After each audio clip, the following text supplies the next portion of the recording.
And Allah turns around and says, Allahu yastahzi'u bihim. Allah is making sarcastic fun of them.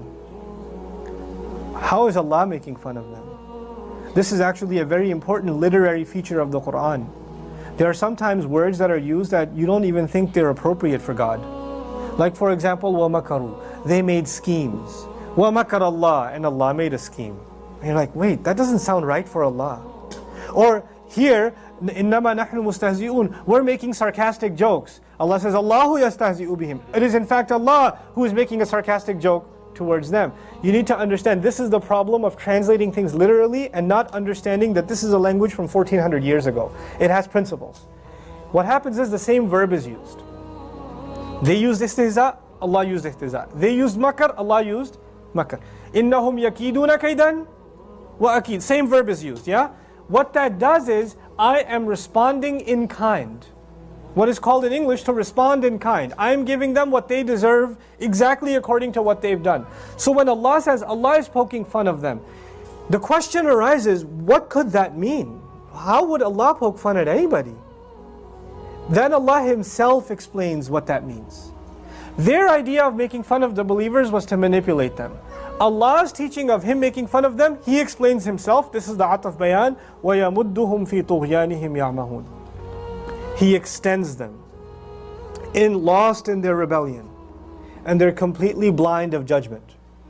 In other words, Allah Azza wa Jal allows them to continue to behave in the way that they are. You want to act this way? Go. Go. You want to disobey more? I'll let you. I'll let you.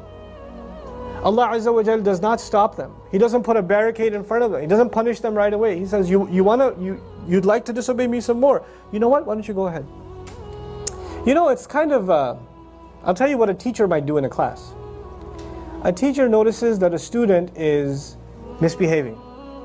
And he says, no, I'm not going to catch you yet. Let's see how much more he does. And he just documents what he's doing. The thing is, if the teacher stopped him at the first instant, the kid would have sat down. But if the teacher doesn't stop him, the kid gets more brave, and more brave, and more brave, and pretty soon he's standing on his own desk, and pretty soon he's hanging out the window. And then when he calls him, it's time to go to the principal's office, maybe call your parents to the school, and maybe even get you expelled. You understand? The way my teacher gave the example, it hit me like, this was like 15 years ago, and it stuck in my head when he was explaining this ayah. I'll share it with you. You have a dog that is rebellious. It bites at you. So you have it tied to a rope, but the rope is like 2 feet long. So it just, that's all it does, right? So that if the owner really wants to punish this dog, he should give him a 100-foot rope. Because if you give this dog a 100-foot rope, what's the dog gonna do? It's gonna run like hell. It's gonna run as fast as it can. And 50 feet in, it's gonna think, I am free. 90 feet in, top speed. 99, the world is open before me. What happens at the 100th foot? It's not just that he gets pulled, he gets choked. He's gonna fall back. Like if he got pulled at the 2-foot rope, it would have hurt, but not that much.